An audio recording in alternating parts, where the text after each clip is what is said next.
licenciatura en psicología, o sea, tiene 2 licenciaturas. Después después de que se graduó de estas 2 licenciaturas, hizo su maestría también sobre el desarrollo rural.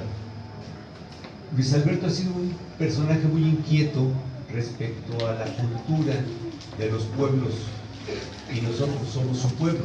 Entonces, ha tratado mucho, ha desarrollado su tema sobre esto. Él hizo su tesis, esta es su tesis de licenciatura, de maestría. Esta es su tesis de maestría, y nos honra mucho su presencia y su participación. La tesis se llama Las fiestas patronales, esencia de la identidad, el caso del pueblo de San Andrés Totoltepec. Seguramente ustedes no lo sabían, tenemos un experto en las fiestas patronales.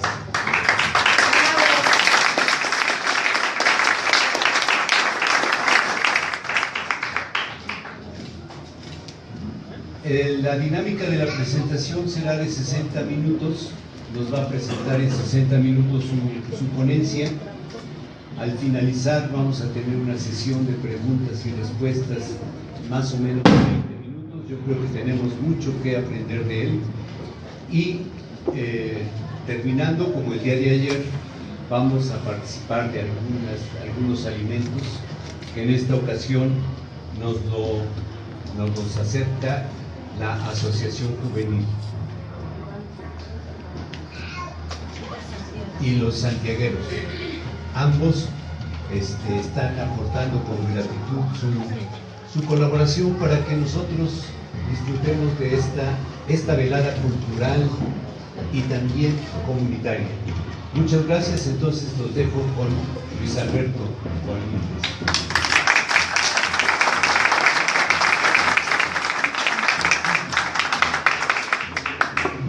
Bueno, pues antes que nada, como agradecerles a todos la invitación. De verdad que me siento muy contento de compartir con ustedes como esta experiencia que tuve de vivir. Más bien siempre he vivido aquí en el pueblo, ¿no? Y prácticamente he estado acompañando en diferentes procesos y he participado también en algunas cuestiones de la iglesia y cosas así. He estado como muy al y esta investigación surgió prácticamente por una curiosidad.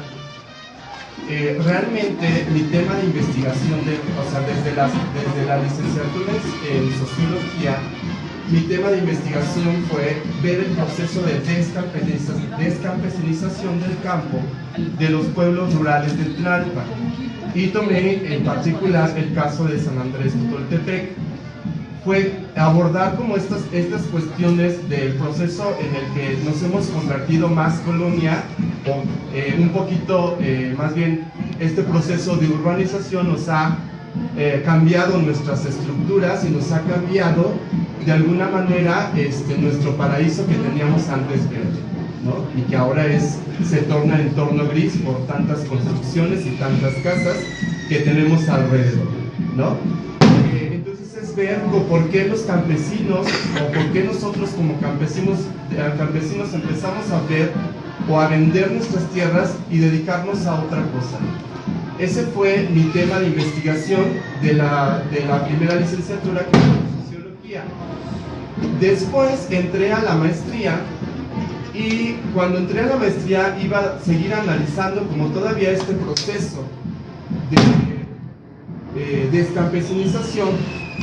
Pero me tardé un año en decidirme que era por otro lado.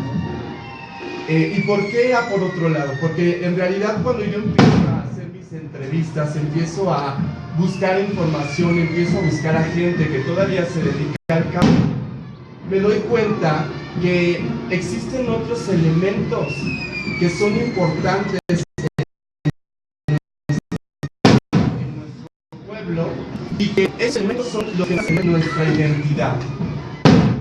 Cuando me doy cuenta de esto, empiezo a buscar elementos fuertes que nos dan la esencia de nuestra identidad, y entonces descubro que las fiestas son un elemento esencial de la construcción de nuestra vida. Ahorita les voy a explicar, entonces de ahí comienzo a hacer esta investigación, tomando como eje fundamental las fiestas patronales, para descubrir si realmente es la fuerza o lo que nos da identidad. Y bueno, ayer tuvimos una plática con el doctor Gonzalo, que nos explicaba un poco de la historia del pueblo, ¿no? Hablábamos como de un origen prehispánico, que somos de origen tepaneca y náhuatl, pero también nuestro vocablo era en realidad náhuatl, hablábamos náhuatl, somos de una cultura indígena, nada más que a partir del año de los años 90, con el movimiento zapatista de liberación nacional, surgen los derechos de los pueblos indígenas. Pero nosotros, como somos parte de la ciudad, no nos consideramos indígenas. ¿Por qué no nos considerábamos indígenas? Por el estigma que teníamos de ser discriminados por la ciudad. Y entonces, a partir del año de 1990, con el movimiento zapatista, empezamos a mirarnos de otra manera distinta. Entonces empezaron a convocar asambleas, movimientos, en los cuales participaron las delegaciones como Milpalta, Tlalpan, Coyoacán. Y en aquel tiempo solamente se tenían reconocidos en la Ciudad de México 50 pueblos originarios. Eran muy pocos. En la actualidad tenemos registrados alrededor de 151 pueblos originarios. ¿De dónde salieron tantos? Algunos ya están más absorbidos por la ciudad, pero aún así siguen siendo pueblos originarios. Entonces, se convocaron asambleas, se convocaron a reunión, incluso el gobierno también convocó a reunión, y en estas reuniones se estableció que nosotros no éramos indígenas, éramos originarios. Entonces, a partir de ahí, de ese año, en el año 2000, empezamos a constituirnos ya como pueblos originarios. Y eso fue una forma para defendernos un poco de los derechos que tenemos nosotros como pueblos. ¿Sale? Entonces, eso fue una estructura jurídica que se creó precisamente para eso, para defendernos frente a las arbitrariedades que se cometen por parte del Estado, tanto federal como del gobierno del Distrito Federal. Y a lo que me estoy refiriendo sobre todo es en el despojo de territorios y en el despojo de espacios públicos. Entonces, nosotros como pueblos originarios tenemos nuestros derechos. Entonces, los derechos internacionales están que nosotros como pueblos originarios tenemos derecho a la libre determinación. ¿Qué quiere decir esto? Que tenemos derecho a autogobernarnos, elegirnos. Tenemos autonomía. Ellos tienen que respetarnos nuestros derechos, nuestras tradiciones, nuestros usos y costumbres, nuestras formas de gobierno, nuestras estructuras, en cómo nos estamos organizando. Y es por eso que de ahí surge los llamados pueblos originarios en la Ciudad de México, ¿no? Haciendo un poco de connotación, para más o menos, si no tenían idea, pues hacerles un pequeño breviario cultural. De ahí, pues bueno, nosotros pertenecemos a la delegación de Tlalpan, pertenecemos a la zona 5, que es donde prácticamente están todos los pueblos rurales. Este es el primer, se tiene registro, este es el códice que se tiene, que está en el Archivo General de la Nación, que está en 1531, en donde ahí aparece San Andrés Totoltepec, muy chiquito, ahí aparece la figura de nuestro santo, ¿no?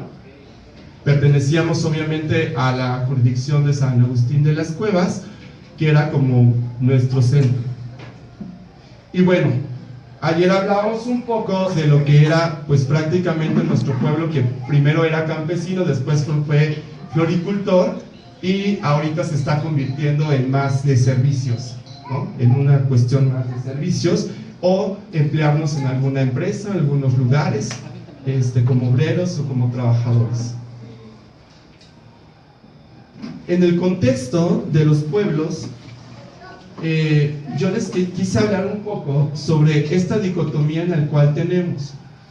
Tenemos frente a nosotros un proceso donde somos campesinos, pero por el otro lado estamos en un proceso de globalización. En ambos estamos inmersos, tanto lo campesino como lo de la globalización.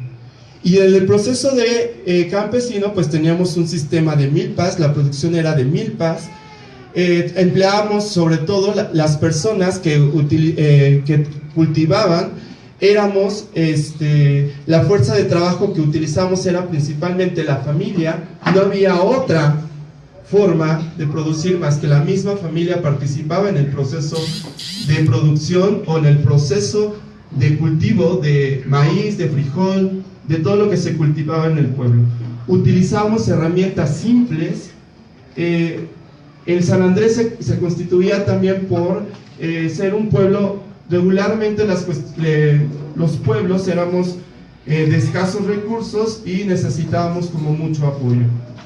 Teníamos nuestros usos y costumbres, teníamos nuestras organizaciones comunitarias, nuestro sistema de parentesco y nuestra identidad como pueblo campesino. Había también una cuestión de solidaridad y apoyo mutuo entre cada uno de los miembros de la comunidad. Y no quiero hablar de había, porque todavía nos apoyamos mutuamente, sobre todo cuando alguien sabe que necesita, y ahí estamos para apoyar al otro. Y eso es algo muy rico que no ha perdido San Andrés, que siempre se apoyan en algún momento en el que el otro necesita. Y obviamente lo riquísimo de esto es la parte de su religiosidad popular, que en muchas ocasiones rebasa incluso a la institución iglesia. Por el otro lado, estamos en un proceso de globalización, en donde tenemos un proceso de urbanización desmedida, descontrolado, ¿no? Se empiezan a gestionar o se empiezan a implementar en nosotros ideas de una individualidad, de no preocuparnos por el otro, de siempre estar pensando en uno mismo, ¿sale? Entonces, estas ideas también forman parte de esta globalización. Homogenización de la cultura y social. ¿Por qué digo homogenización de la cultura? Me refiero a homogenizar la cultura en porque algunos valores, algunas formas, algunas tradiciones no corresponden a lo que nosotros éramos. Como por ejemplo, ahorita acabamos de pasar el Halloween. Son formas que nos invaden, que a través de medios de comunicación, que a través de muchos medios nos están bombardeando. ¿Para qué? Para que todos seamos iguales, tengamos una misma estructura. ¿Eso para qué sirve? ¿Para qué creen que sirva esto? Que todos entremos en una misma cultura. Para controlarnos precisamente, y sobre todo, una parte importante es para el consumo. Nos estamos volviendo una cultura consumista. Una cultura consumista en un consumismo desmedido, descontrolado. Entonces, todas estas ideas precisamente vienen para eso, para que cuando sea Halloween todos compremos lo de Halloween, lo de Navidad, todo de Navidad. Incluso, si se dan cuenta, a veces tenemos al Santa, al Reno, y según nuestras tradiciones no era el Santa ni el Reno. No, algo pasó con nosotros, ¿sale? Algo pasó. Y la Navidad tenía otro sentido. Ahora la Navidad es, fíjense bien, consumismo. Hay que regalar cosas, hay que regalarle al otro para mostrar nuestra generosidad. Y no es así. Realmente la Navidad tenía otro sentido, es el compartir, el dar, el estar con el otro, el estar con familia. Ojo, ¿vale? Cuando ustedes vean este tipo de cosas, Piensen bien antes de hacer algo que nos están estereotipando. Políticas de despojo, como ya lo habíamos hablado, ¿no? Políticas en el que nos están quitando espacios, nos están quitando territorio. Una subsunción del capital. ¿Qué quiere decir esto de la subsunción del capital? Es precisamente bien acompañado con una política de despojo, en el cual se nos están quitando nuestros medios de vida. ¿Cuáles eran nuestros medios de vida anteriormente? El campo. ¿Qué pasó con ese campo? Ibas a vender tu producto, ¿y qué pasaba con ese producto? ¿Te lo compraban? ¿Sí? A muy bajo precio. Exacto. ¿Y qué hizo con eso? ¿Qué pasó con eso? Que muchas personas dejaron de cultivar porque el campo ya no era una fuente redituable de ingresos. Política de Estado. ¿Para qué hizo esto? Para crearnos un poco toda esta cuestión. Bueno, estas políticas de despojo crean un poco la idea del consumismo, nos quitaron nuestra forma de producir, nos quitaron nuestras tierras. ¿Y qué hicieron? ¿A dónde nos fuimos? Nos fuimos como fuerza de trabajo a la ciudad. ¿Sí o no? Eso fue lo que pasó con nosotros. Una proliferación del campesino, la venta desmedida de las tierras, estilos de vida de consumismo, relaciones de explotación, propiedades privadas y medios de comunicación. Todo eso pagamos nosotros por la modernización, por una idea de modernización, de modernizar el pueblo. Todo esto, tampoco esto está perdido. Sé que ante este escenario todos dirán, híjole, estamos perdidos, estamos acabados. Pero no, precisamente porque estamos en medio todavía. Claro que estamos frente a estas dos posiciones, pero en este proceso también se da un proceso de aculturación. Es decir, que hay elementos modernos o elementos de la modernidad que se van entrelazando y que se van uniendo. Lo interesante aquí es precisamente el cómo les vamos a dar sentido a ese proceso de aculturación. Cómo vamos a ir trabajando con estas ideas de consumo desmedido. Y bueno, pues aquí tiene, por ejemplo, estos discursos son los que tomé en algunas entrevistas. Y en aculturación dice: no digo que esté mal evolucionar, pero para nada por eso tenemos que adaptarnos nosotros, adaptarnos a lo que va pasando en el tiempo. Y en el otro dice, en el campesino, esto fue una entrevista de una persona mayor de 87 años. Todo era muy distinto.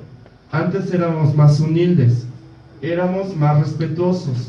Y ahora como que se va perdiendo. Hay que hacer la lucha para que no se pierda el modo de saludar, el modo de vestir, el modo de vivir, el ser feliz en el pueblo y cultivarlo todo. Muy sabios, muy sabios. Y por el otro lado también una joven nos dice: hay poca gente que conserva sus raíces netas de aquí. Todos los jóvenes imitan lo extranjero. La juventud no hace lo mismo de antes. Hacen sus fiestas aparte. Yo creo que no participan los jóvenes, ya son cosas materiales. Ya son traer una moto, ya son traer un carro, no sé. Yo voy a las peleas de gallo y dicen: ay, qué chafa. ¿Y eso? Y te contestan: yo voy a Perisur a comprar ropa. ¿Vale? Ahí para que se los dejo de tarea. Son dos concepciones completamente distintas, dos formas de mirar el mismo pueblo de manera distinta, ¿saben? Pero de nosotros depende que esto siga sosteniéndose. Aquí está una foto que es precisamente por allá por el 23, en el puente, está cultivando y dice: yo soy de aquí, yo soy de San Andrés. Algún día, si algún día dejara de vivir aquí, no sé qué pasaría. Extrañaría mucho mi pueblo. Con nuestras tradiciones, son muy particulares. La verdad, no cambiaría nada el vivir aquí. Esto fue una joven de 27 años. Entonces, también frente a esto hay una esperanza, precisamente para aquellos que dicen: los jóvenes no nos interesan. Nos interesa nuestro pueblo, nos interesa nuestra cultura, nos interesa lo que está pasando en nuestro pueblo. Pero obviamente nosotros como jóvenes estamos bombardeados por este proceso de globalización. Aquí hay otro cultivo de calabaza, que es por atrás donde están los canarios, en la banda de los canarios arriba. Aquí hay otros. Y aquí dice: mi papá se dedicaba al campo. Este lugar donde estoy viviendo es un terreno de mi papá, que mi papá tenía para cultivar. Pero mi papá me decía: estudia, hijo, para que no sufra lo mismo que nosotros. Ahí fíjense cómo estamos cambiando nuestra propia mentalidad. Y eso a mí también me tocó. Pues le hice caso, dice. Fui a la escuela y ahora tengo mi profesión. Mi papá me dio este cachito para construir mi casa. Realmente no me interesó seguir cultivando la tierra. Es un señor de 35 años. Fíjense cómo también nuestros papás o nuestros abuelos también nos inculcaban esta idea de: hijo, vete más allá, no sufras lo mismo que nosotros. Y eso está dentro del imaginario de nuestro pueblo. Claro que no quiero decir con esto que esté mal, que mucha gente de aquí salga a estudiar, a prepararse. No está mal, pero hay que de alguna manera regresar, conservar, adaptar, acompañar. Aquí esta es una joven de 24 años que nos dice: si mis papás hubieran querido, o si quisieran, hubieran mantenido esa línea de tiempo de seguir trabajando la tierra, y cosas como esas hubieran salido adelante. Los terrenos de San Andrés eran muy grandes. Las tierras eran muy ricas en minerales que tenían, porque siempre hubo producción en San Andrés. Sin embargo, esa necesidad que tuvimos de ir creando,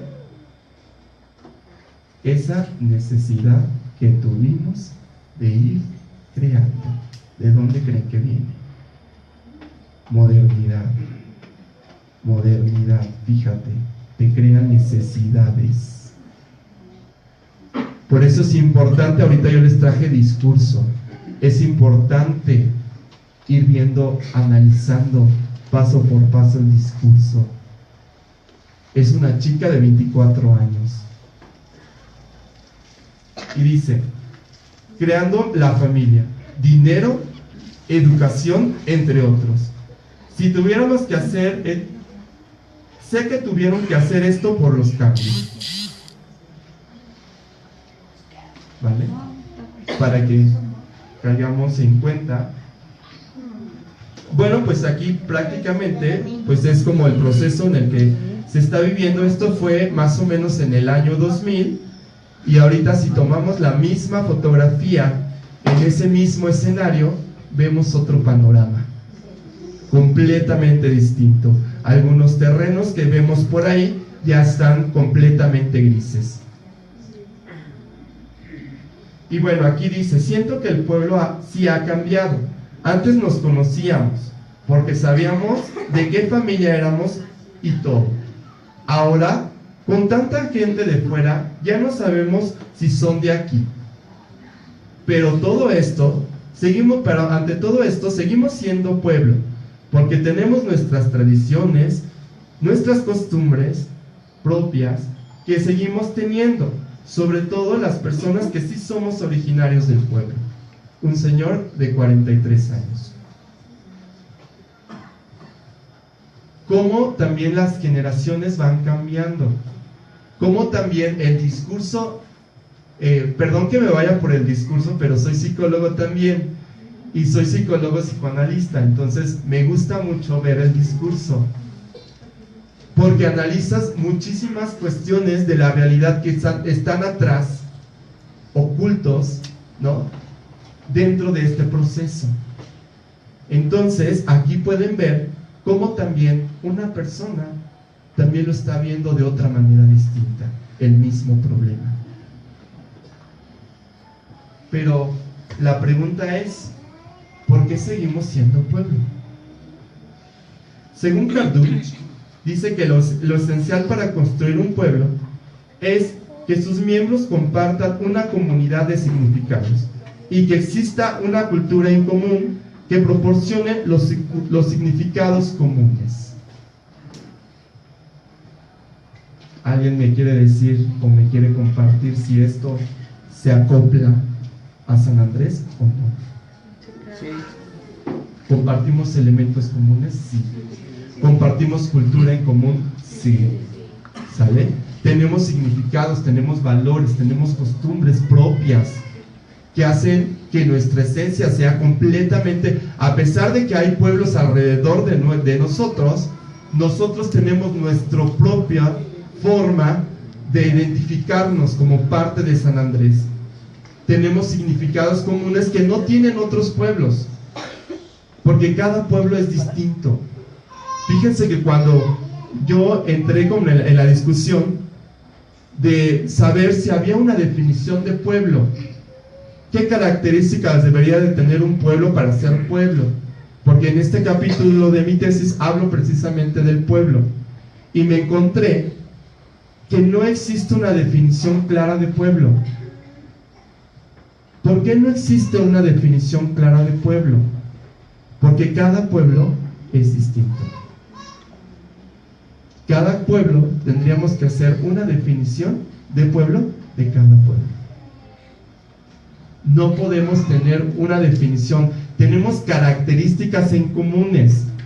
A lo mejor que tenemos tradiciones, tenemos costumbres, tenemos valores que tienen también otros pueblos. Tienen sus propias costumbres, sus propios valores, sus propias formas de relacionarse, sus propias estructuras de gobierno, pero son completamente diferentes uno al otro. Nosotros somos diferentes a pesar de que somos vecinos a Chicalco y a la Magdalena. Muy diferentes. Y este es un discurso que nos dice, otra cosa que nos hace ser diferentes son nuestras festividades. Son parte de lo que nos identifica y nos diferencia de los demás pueblos. Los demás pueblos también tienen sus fiestas, pero no son iguales a las de nosotros. ¿Están de acuerdo o no están de acuerdo? Por supuesto que no es que estamos de acuerdo. Cada pueblo tiene su propia forma de organizarse para hacer la fiesta. Nosotros tenemos nuestra propia forma de organizarnos para hacer nuestra fiesta.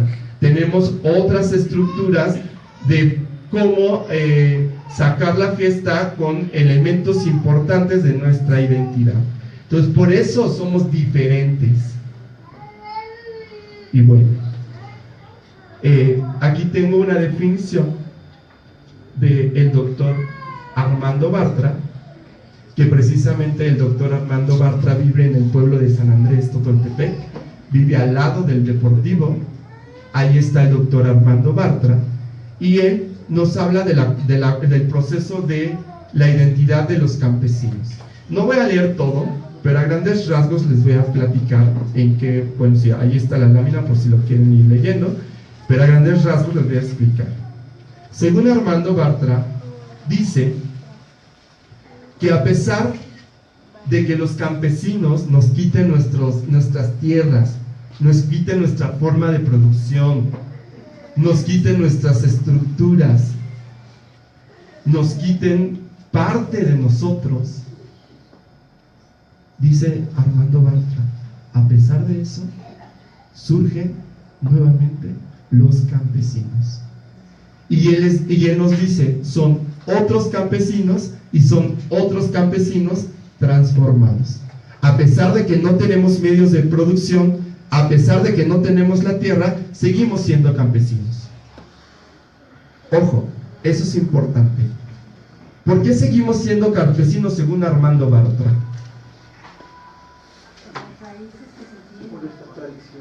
Precisamente, por nuestras raíces, por nuestras tradiciones, por nuestras formas de gobierno, por nuestras formas de participar, por nuestras formas muy particulares de nuestras tradiciones.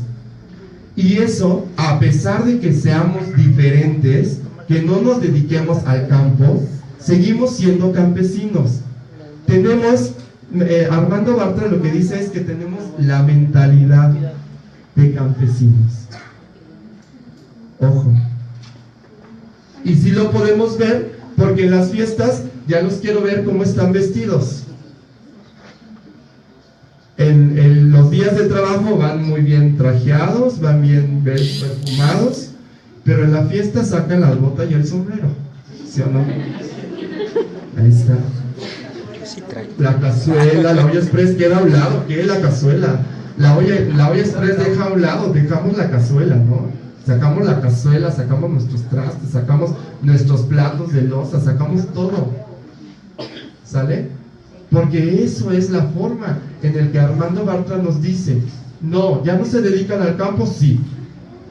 Eso es un hecho. Pero son otros campesinos transformados. Bueno, en San Andrés tenemos las fiestas, que son elementos claves de nuestra identidad, y unas son las fiestas cívicas y las otras son las fiestas patronales que existen en el pueblo. Y unas, pues obviamente las fiestas cívicas corresponden a lo que es la independencia de México, que pues tiene un significado para nosotros, pero pues a nivel nacional es grande, ¿no? Somos parte de un México. Pero por el otro lado también tenemos la fiesta chica, que nosotros le llamamos fiesta chica, que es la fiesta de Corpus Christi, y según nuestros abuelos, según lo que nos cuentan algunas personas, nos dicen que surgió a partir de una sequía, y que sacaron la procesión al santo por todas las calles, y que al siguiente día empezó a llover, y lo concibieron como un milagro. Si no, pregúnteles al doctor que por ahí está.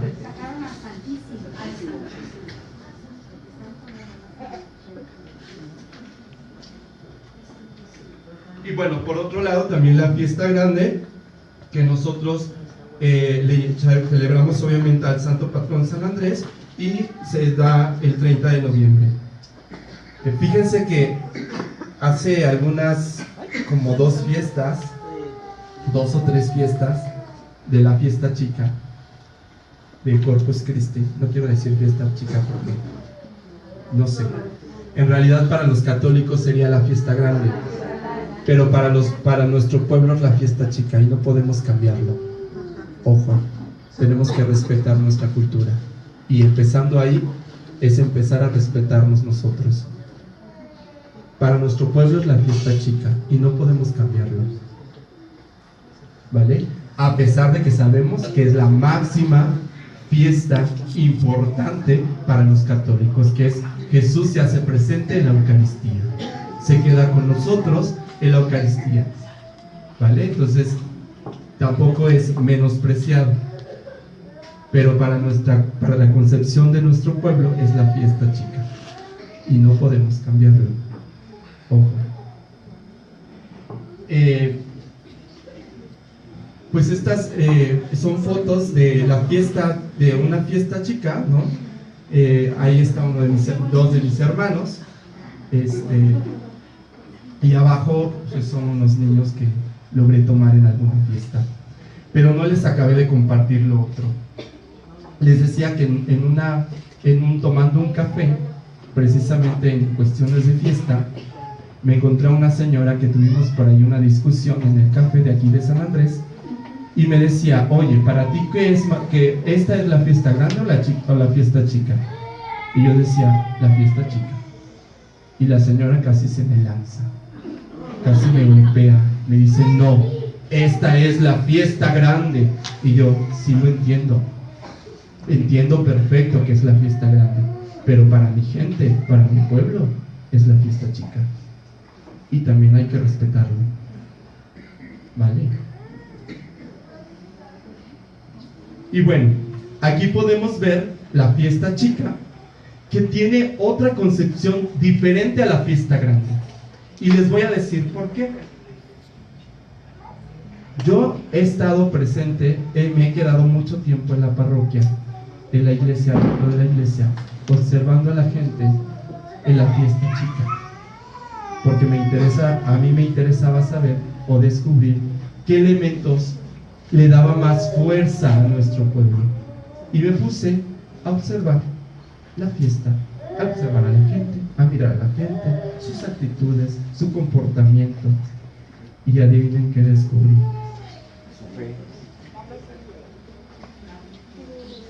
Que no es lo mismo. No es lo mismo. Perdón, decía que ¿qué descubrí? Decía que no es lo mismo.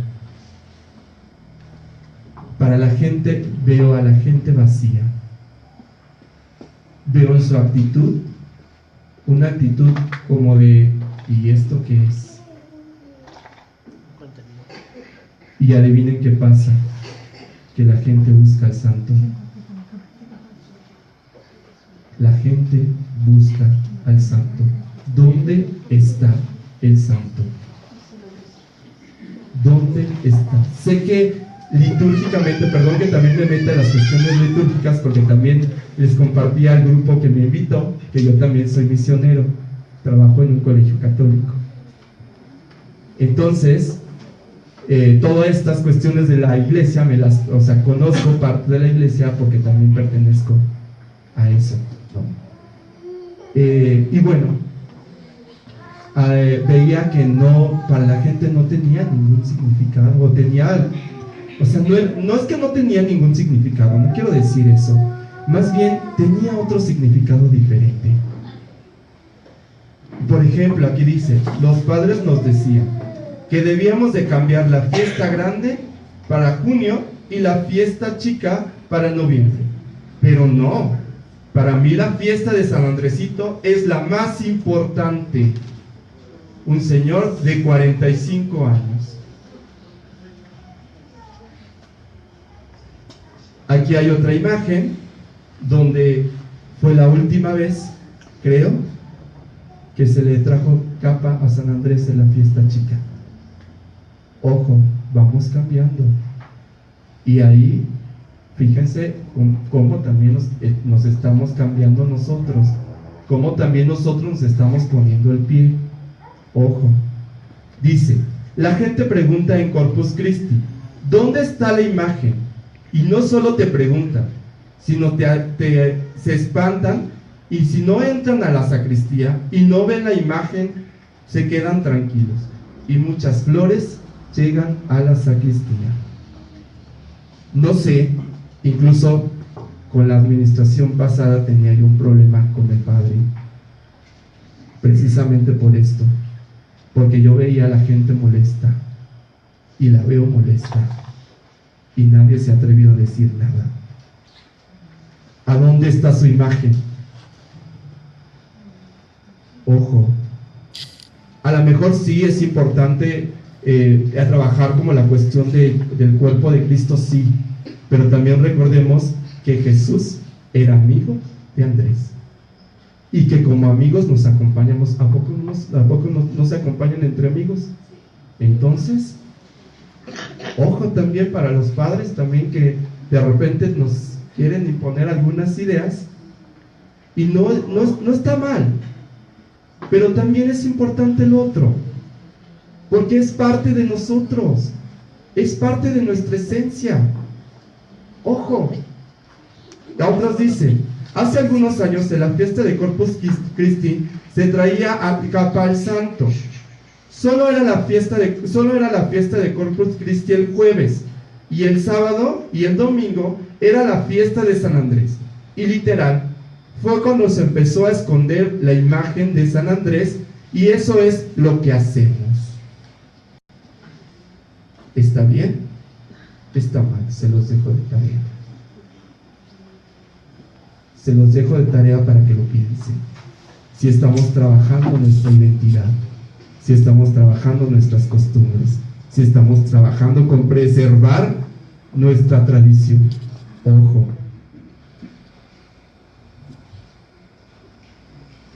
Y ahí fue cuando tuve la discusión con el padre. Porque precisamente se me hacía para mí era muy violento. Lo que hizo fue una violación. Fue muy violento para nosotros quitarnos algo que para nosotros era parte esencial de nuestra vida. Y por eso mucha gente llega al ver al santo, si no ve al santo, se sale y se queda así. Incluso, miren, les voy a poner, esta es la fiesta de San Andrés. ¿Qué diferencia hay entre esta y la otra?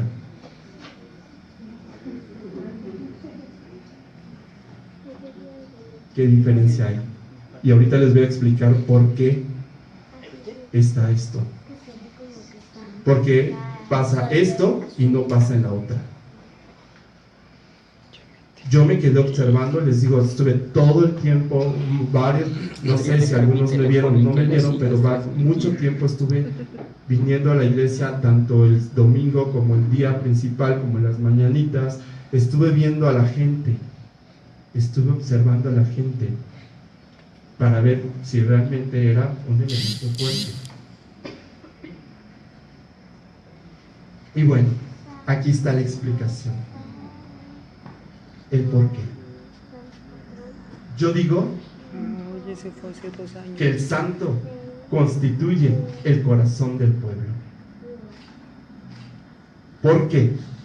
Porque es un referente simbólico, porque nos crea significados, porque el santo siempre ha estado con nosotros. Es el centro de la vida social. Aquí se tejen las redes de parentesco. Por ejemplo, si de repente alguien, por ejemplo, algún mayordomo que pida ayuda a alguna familia y dice, oye, ayúdame para darle de comer a la banda en la mañana, y adivinen qué pasa, se apoyan. ¿Y qué pasa con esos? Se hacen compadres. ¿Y eso qué hace? Unión, comunidad, unión. Eso es importante. Ojo, eso es importante rescatarlo. Es el centro de la vida social, sí. Te da una adhesión al poblado, porque no solamente, por ejemplo, por ahí me decían que los evangelistas decían que éramos el pueblo de Totoltepec, porque San Andrés, no. Pero ahorita les voy a demostrar que no. Tiene un sentido de pertenencia, tiene una memoria colectiva. Nosotros, nuestra historia también gira alrededor de esta figura sagrada, considerada sagrada.